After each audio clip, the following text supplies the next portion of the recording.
자, 바이언 그리고 프라이브루크의 경기 김민재 선수는 선발 출장했고요. 오늘도 바이언이 승리했고 김민재 선수는 지금 보시는 그래픽에서 아시겠지만 오늘 경기의 터치, 패스 여러 가지 상황상 가장 중심에 있었던 센터백이었습니다. 터치가 180회였고 경기 참여한 전체 선수 중에 제일 많았습니다. 네. 그러니까 이 말인즉슨 바이언이 후방에서 전개하는 볼, 후방에서 볼 소유하는 상황 이런 거 다 김민재 거쳐서 전개됐다고 보시면 되고 김민재 선수가 이렇게 경기가 진행되고 시즌이 팀이 이렇게 진행될 거라고는 아마 생각을 못했을 거예요. 그러니까 지금 더리우트가 부상이잖아요. 네. 그래서 어떻게 보면 이제 더리우트 우파메카로 김민재 3인 체제로 좀 어떤 식으로 이 로테를 좀 돌아갈 거냐. 이게 주 화두였는데 뭐 어쩔 수 없이 김민재 우파메카노가 계속 나오고 있는 상황이고 오늘 경기 막판에 우파메카노가 그러고 쓰러져서 그래서 거의 원백이었어요. 만약 더리우트가 돌아온다? 그럼 네. 이제 김민재 더리우트 뭐 이제 그렇죠. 이런 식으로 갈 가능성이 좀 높아졌습니다.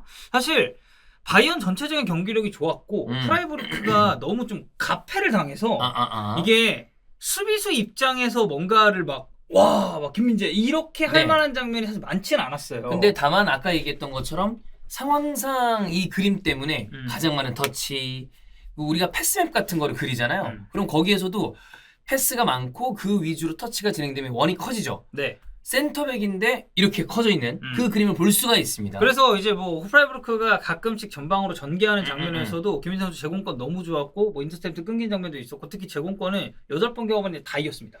100%. 그냥 100%예요. 예. 네. 그러니까 뭐 공중에 떴다 하면 그냥 김민재가 다 땄다고 그쵸. 보시면 되고. 어. 자, 그럼 이제 어쨌든 우리 베스트 호스트잖아요. 예. 그러면은 김민재 베스트다라고 얘기를 하기엔 이게 수비 진영에서 일어난 일들이 사실 많이 없어서 그래도 하죠. 아, 그렇죠. 베스트 김민재. 네. 근데 이제 수비진이 너무 할 게 없어가지고 좀 민망하긴 합니다. 그러면 일단 베스트는 김민재 하고요. 네. 따로 베스트 하나 따로 뽑죠. 아, 네. 1바 김민재. 그러니까 베베스트 그리고 이제 베스트. 그냥 베스트. 네, 그냥 베스트. 그냥 베스트로 꼽을 수 있는 건 저는 해리케인 얘기는 좀 하고 싶습니다.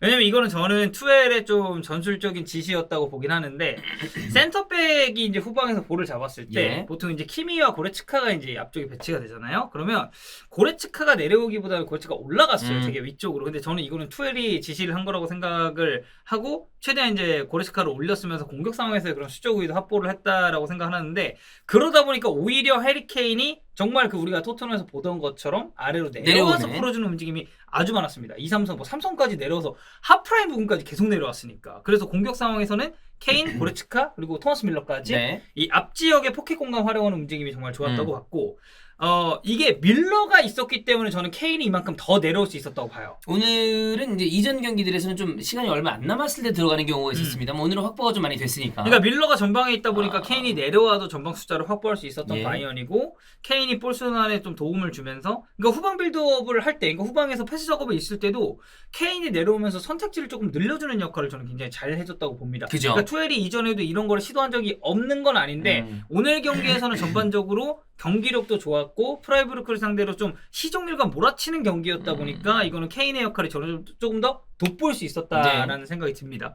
그 다음에는 아무래도 양측 윙어를 좀 언급을 해야 될 것 같은데 원더골을 넣었기 때문에 코망은 들어가는 게 맞는데 참 사네는 이제 여러분이 다 아시겠지만 주원 형이 나폴리 때문에 김민재 때문에 세리아를 한 시즌을 다 봤잖아요. 분데스리가를 원래 팔로우하던 사람이 아니었는데 이제 바이언이랑 김민재 선수 덕택에 쭉 분데스리가를 본단 말이에요. 사네에 대한 평가를 그렇게 얘기했습니다. 재능이 있는 선수고 잘하는 선수가 맞다. 근데 그게 되게 간헐적으로 나와서 보는 사람으로 하여금 되게 뭐라고 해야 될까요? 좀 그 애매한 감정을 갖게 한다라고 이야기를 했는데 사네가 오늘은 잘했어요. 근데 그렇다고 사네가 되게 언제나 마음에 드는 플레이라니냐? 그것도 아니란 말이야. 빠와 까를 미치게 하는 남자죠. 약간 그런 느낌이죠. 네. 그러니까 까는 입장에서도 어우 왜 저렇게 근데 이제 그래도 또 와. 네, 한번 이렇게 그게 오는데 저는 오늘 사네랑 코망이 둘 다 좀 그래도 괜찮은 플레이를 펼칠 수 있었던 건 투엘이 직전 경기 코펜하겐전이랑 비교했을 때 이 두 선수의 위치를 바꾼 거거든요. 네. 그러니까 당시에 코펜하겐전 때는 그 영상 찍었잖아요. 턴오버. 예. 네, 그때는 사네가 우측이었고 코망이 좌측이었는데 이 두 위치를 바꿨습니다. 제가 이제 코펜하겐전 또 직관하지 않았습니까? 그 챔피언스리그. 네, 챔피언스리그. 제가 앉은 자리가 처음에는 김민재 선수가 이쪽이어가지고 가까이서 보다가 후반전에 바뀌어요. 반대. 그러면 사내가 우측이니까 내 쪽으로 올 거 아니에요. 진짜 개답답했습니다. 진짜로. 아니 나는 바로 앞에서 보잖아 그 움직임을. 왜냐면 후반전 진짜 가까이 잘 보였거든요. 근데 공만 잡으면 그냥 돌파도 안 되고 턴오버야 계속. 아니 그러니까 이 선수가 우리가 생각하는 축구 레벨의 최상위니까 분데스리가 그 중에도 바이에른에 있을 거 아니야. 그러니까 이 선수가 그럼 못하는 선수는 아니란 말이야. 근데 볼 때마다 답답했던 너는 정말 많은 선수들을 현장에서 봐왔잖아요. 왜야 좀 답답하다고 생각해요? 싸네요. 판단력의 문제? 아니면 뭐 자신감의 문제? 황덕현이 봤을 때 왜 사네가 빠와까를 미치게 만드는가? 자신감의 문제는 아닌 것 같아요. 그런 건 아니고. 사네는 자신감이 있어요. 언제나 넘쳐. 네, 사네는 자신감이 있는데. 그럼 뭐야? 그러니까 그 순간순간의 판단력이 저는 좀 아쉬울 때가 많다고 그러니까 봐요. 될 때랑 안 될 때의 차이가 크다? 그러니까 조금 이타적이었으면 좋겠는데 이제 오락가락한다는 건데. 그런 부분이 이제 좀 예. 있기도 하고 그리고 지난 경기에서는 이게 그러니까 바이언이 이번 시즌을 기준으로 했을 때 보면요. 자 오늘 경기를 일단 먼저 말씀드릴게요. 네. 전반 한 32분쯤에 그 스탯이 하나 나왔습니다. 예. 이거는 현장에서 그냥 뽑아준 예. 그림인데 이거 오늘 경기 기준이에요. 네. 전반 32분 기준으로 우측 공격이 56%였고 중앙이 두 포인트를 합산해서 30%였어요. 30. 그리고 이제 좌측 공격을 생각을 했을 때 한 14% 그럼 정도가 나왔단 말이에요. 왼쪽이 많이 적죠. 네, 그러니까 중앙이 아마 한 29% 정도 됐을 겁니다. 왜냐면 좌측이 15%가 표기됐었으니까. 그럼 오른쪽이 많았다는 얘기예요. 그죠. 자, 2023-2024 시즌 평균으로 보죠. 좌측이 33, 중앙이 29, 우측 38입니다. 이 정도면 밸런스가 맞는 거죠? 네, 근데 333이라고 봐야죠. 굳이 이제 퍼센테이지와 빈도를 따지면 우측 공격이 많다는 얘기예요. 조금 근데 그 우측 공격이 많았을 때 사네를 우측으로 배치했을 때 지난 코펜하겐전 결과가 어땠죠? 안 좋아. 안 좋았어요. 예. 근데 이번 경기를 보죠? 그러면 좌우측이 바뀝니다. 그리고 나서 두 선수의 터치가 달라져요.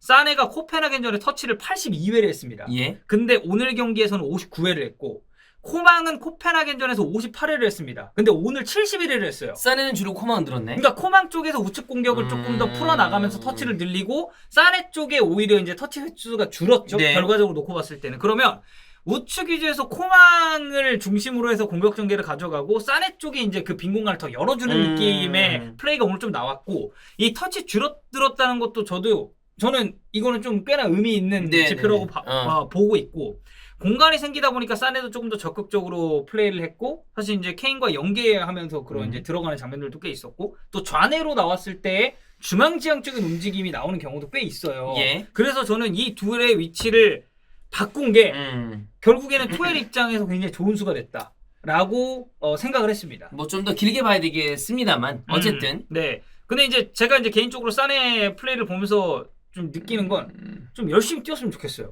그게 좀 항상 애매한 부분인 것 같아요. 그러니까 전반에도 공 살짝 그러니까 그거 안 따라가고 그냥 보는 사람으로 하여금 사실 프로 레벨의 선수 중에 열심히 안 뛰는 선수는 없겠지만 없죠. 다 열심히 뛰겠죠. 근데 우리가 시청자로 보나 캐스터 해설위원으로 보나 뭔가 왜 100%를 안 하지라는 생각이 드는 선수들이 없지 않아 있단 말이야. 네. 그럼 그건 우리만의 생각이 아니라 저는 동료들도 생각을 할 거라 봅니다. 근데 어쨌든 그래도 오늘 경기에서 사네는 잘했어요. 사실 잘한 거는 부정할 수 없는 사실인데 이런 플레이가 이제 좀 더 많이 나오고 일관성이 있어야 된다는 거죠. 기복이 심하잖아요. 어쨌든 이 선수 자체가. 많이 심하죠. 예. 그래서 오늘은 어쨌든 해리 케인 내려와서 풀어주는 움직임 좋았고 사네 코만 그래도 나름의 득점 포인트들을 올리고 경기 영향력 꽤 괜찮았고 뭐 옵사이드로 선언되긴 했습니다만 굉장히 좋은 골도 하나 나왔어요. 예. 그리고 뭐 앞서도 저희가 언급했었던 베베스트, 뭐 김민재 선수는 오늘 수비 진영에서 너무나도 안정적인 플레이를 펼쳤기 때문에 뭐 당연히 거론을 할 수밖에 없는 선수고 제가 봤을 때 오늘 바이언에서 워스트는 없습니다. 왜냐하면 경기 내용 자체가 너무 깔끔했고 압도적이었으니까. 그러니까 후반전 막판에 선수 교체를 대거 해요. 예. 그러면서 이제 약간 밸런스가 무너지면서 프라이브루크가 공격 전개한 상황은 있었지만 그거를 뺀다면 저는 오늘 바이언 큰 이긴 상황도 없었다고 봅니다. 약간 아쉬운 건 굳이 꼽자면 고레츠카. 예. 그러니까 앞서 얘기했잖아요. 투엘의 전술적인 지시였다고 본다고. 위로 올리고 케인이 오히려 내려오면서 플레이를 좀 풀어주는 모습이 보였는데 고레츠카 결국에는 올라가면서 박스 타격을 한다든지 좀 그런 전방 지역에 대한 압박에 집중을 시키는 거였는데 그러니까 올라가서 압박을 하긴 하는데 그게 뭔가 위력적이라는 느낌은 저는 들진 않았던 것 같아요. 고레츠카도 우리가 알고 있는 가장 좋았을 때 고레츠카보다 좀 많이 내려왔죠. 그러니까 옛날에는 이래저래. 고레츠카가 좀 호리호리했잖아요. 예. 근데 그 호리호리했을 때 고레츠카는 저는 은근히 좀 빠따 좀 있는 선수라고 생각을 했거든요. 근데 그런 점도 살짝 없어진 듯한 느낌이고 일단 본인 자체가 부상으로 사실 쭉 오랫동안 선수 커리어를 균일하게 보내지 못했죠. 네. 그래서 오늘 경기를 놓고 봤을 때는 약간 좀 무색무취한 느낌이 저는 꽤 있었다고 봐서 이거는 향후에 투엘 감독이 저는 오늘처럼 케인 내려 쓰는 거는 되게 좋다고 보거든요. 케인을 좀 더 활용할 수 있는 방법을 찾긴 찾아야죠. 그리고 원래 케인은 그런 역할을 했었던 맞아요. 선수고 그래서 고레츠카 같은 선수를 올렸을 거면 그리고 오늘 이제 무시알라를 어쨌든 벤치로 스타팅을 잡았기 예. 때문에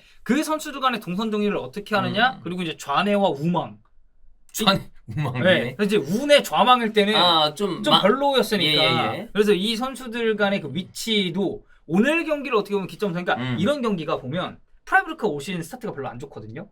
그러면 좀 비슷하게 경쟁을 하고 있는 팀들, 뭐 예를 들면 도르트문트나 네. 이런 팀들을 만났을 때 바이언이 지금 같은 경기력을 낼 수 있냐. 사실 사실 이게 제일 중요한 포인트예요. 중요하죠. 바이언한테 이런 어떻게 보면 객관적인 전력차에서 본인들이 앞서 있는 클럽들은 무조건 잡고 가야 되는 게 이 팀은 당연시되는 팀이니까 경쟁 구도에 있는 팀을 만났을 때도 이 정도 경기력 사실 이 정도 경기력까지는 아니어도 그에 준하는 경기력이 나올 수 있냐? 저는 이게 바이언이 향후 시즌을 치르면서 주로 생각해야 될 아주 중요한 포인트라고 생각합니다. 자, 이제 A매치 주간으로 넘어가는데 어쨌든 김민재 선수가 핵심적인 역할을 하는 건 맞는 것 같고 아까 얘기 드렸던 것처럼 사실 생각보다 더 많이 김민재가 많은 역할을 부여받고 하고 있는 것도 맞아요. 근데 이제 그게 걱정되는 거죠. 사람들이 백스리를 쓰면 어떠냐. 그러니까 우파메카노, 덜리우트, 김민재. 근데 3명의 센터백을 가지고 백스리를 돌리지 못합니다. 그렇죠. 그러니까 백포를 간다라는 전제 아래 덜리우트는 일단 아예 명제였어. 뭐 상태를 확실할 수 없어요. 아마 이제 곧 돌아올 거예요. 뭐 돌아오긴 하겠습니다. 근데 우파도 결과적으로는 좀 빠졌어요. 김민재 선수가 나폴리에서 우리가 조금 걱정했던 건 잘해, 좋아, 경기 재밌어. 근데 좀 조절을 했으면 좋겠는데 라는 생각을 했는데 바이언에서도 그 문제는 똑같이 나오고 있습니다. 사실 바이언에서 이런 식으로 김민재 선수가 닥주전이 될 거라고는 아무도 생각 예상을 못했죠. 못했을 거예요. 바이언 팬들도 아마 좀 비슷하시지 않을까요? 그러니까 투엘이 생각하는 가장 퍼스트 픽이 김민재인 것 같고 심지어 두 선수가 컨디션 난조, 부상 여러 가지가 섞여 있기 때문에 중요한 건 김민재 선수는 A매치 주간이든 뭐든 간에 체력적으로, 정신적으로 일단 무장을 잘하고 있어야 된다. 부상 없이 좀 잘 경기 마무리했으면 좋겠어요. 이 선수가 이제 나온다 못 나온다 이런 개념은 벗어난 것 같고 어쨌든 바이언과 투엘의 가장 중심적인 선수니까 오늘 경기 스탯도 장난 아니에요. 보시면 아시겠지만 압도적이었어요. 다 좋았어요. 예, 요거를 쭉 이어갔으면 좋겠다. 네. 단 부상 당하지 말고. 네.